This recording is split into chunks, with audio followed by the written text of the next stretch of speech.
Hi, this is Paul Barrett, and I want to talk a little bit about economic principles. Now, in the Financial Wisdom Seminar, we talk about investing briefly, but we talk more in the range of understanding principles that affect your financial decision. We don't go into specific investments. That is designed more for another seminar that I have called Investing Wisely. Anyway, in the Financial Wisdom Seminar and as an IFI member, you will learn about basic investment principles, basic economic principles, and how to apply them to your future, how to apply them to your portfolio, how to develop this portfolio. Okay, now, economic principles can be very, very detailed, sophisticated, difficult to understand. But most of that is just jargon and things that economists talk about. For simple ideas that apply to your financial planning, the economics are very simple. And basically it's just a matter of locating the sources where you can start getting the information that you need. A lot of that we publish in our newsletters and our magazine. As you know, I have the IFI Financial Digest newsletter, the Financial Edge newsletter, and Barrett's Money Guide magazine. In this seminar, you'll learn the principles. From our publications, you'll be able to keep up with the economy and understand the direction that we believe the economy may be heading. Now, I want you to understand it's very difficult to forecast with any kind of precision what's going on in the economy. Under normal circumstances, it's somewhat difficult, but when things are turned topsy-turvy as they are right now, I would say we're in a recession that was bordering on a depression, and there's a lot of economic indicators that are really showing that the economy may be stalled, maybe even heading into a deflationary or a stagflation type of economy. So basically what we try to do is show you things you could do to protect yourself in almost any economic condition. Now, some of the key things you got to understand are the growth, money supply, interest rates, inflation.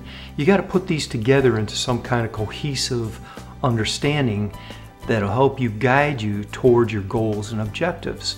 And that's what we try to help you do. So, economic principles, like I said, are very difficult for novices to understand, but if we break them down to basic concepts, most people can understand them. And then with the data and information we supply, we will help you get an understanding of what you should do, where you should place your investment funds and things that will help you guide in the decision making of designing your portfolio. So I just wanted to briefly touch on economic principles because a lot of people ask me, and it's difficult to explain that. But in our seminar and our publications, we'll help guide you through it. We don't want you to be overly concerned or try to get too detailed or sophisticated, because here's the reality of economics. At one point, I actually wanted to be a major in economics because I thought it would be really great to be able to predict where the economy was going. Well, that I found out after about a year of economics was pretty much an impossibility. Believe me, trust me, economists don't have a direction, have a clue of where it's going, where the economy's heading with any kind of precision. It becomes almost a guessing game. That's why they call economics the dismal science. It's a dismal science because the picture that they try to forecast is never done with any clarity or precision. So keep that in mind. I don't care if you have a PhD in economics, you're still going to be left in the dark concerning trying to pinpoint with accuracy where we're going, where the economy's going. I also want to note that I did build a rough econometric model that I used when I was, solely a financial planner, CPA, CFP, and I was doing nothing but financial planning. I kind of dropped that model as I went into teaching the seminars. So My rough econometric model uses certain indicators to try to just justify and try to determine broad swings in the economy and broad swings in the stock market. And I say broad swings because the fluctuations, the minor fluctuations, I don't think anybody out there can predict. Even people that specialize in that, market timers, I'd say they're wrong probably 60% of the time in their predictions, and that's all they do. And they're a little more sophisticated in the model I use, but my econometric model was pretty effective at predicting broad swings. And in the seminars, I'll show you some of those principles in the econometric model so you can kind of guide and build your own or use our resources. Anyway, so that's about all I want to say right now on economics. And that's about it, really, because if I say any more, I'll get too deep and it'll get too confusing and not be effective. Keep in mind, like I said, even people with PhDs, the foremost authorities in economics, are unable to predict with any certainty or precision the direction of the economy. Also want to make one other note. The Federal Reserve has moved into a prominent position. The actions of the Fed have more impact than what the President or Congress, the actions of the Congress or President can make on the economy. The Federal Reserve drives the economy. And the Federal Reserve is never audited.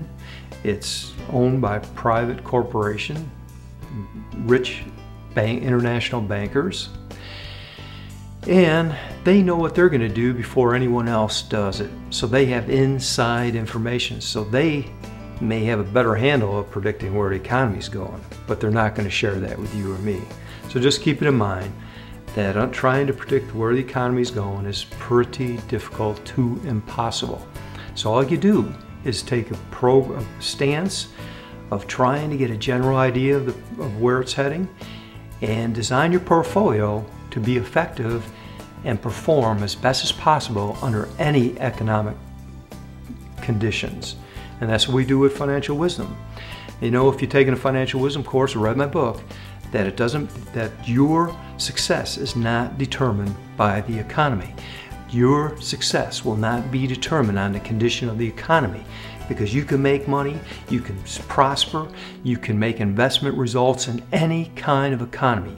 In fact, there may be more opportunity in a recession, depression, than there is in good times, depending on how you design your portfolio and what actions that you take.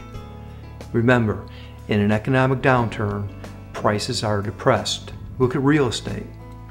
Prices are half to a third of what they were at the peak. If you had financial resources, you could take advantage of that. There's a lot of opportunity out there if you know how to take advantage of it.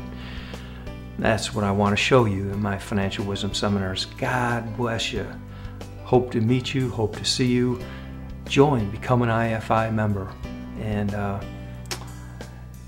we'll help you as best we can. This is Paul Barrett. God bless you. Thank you.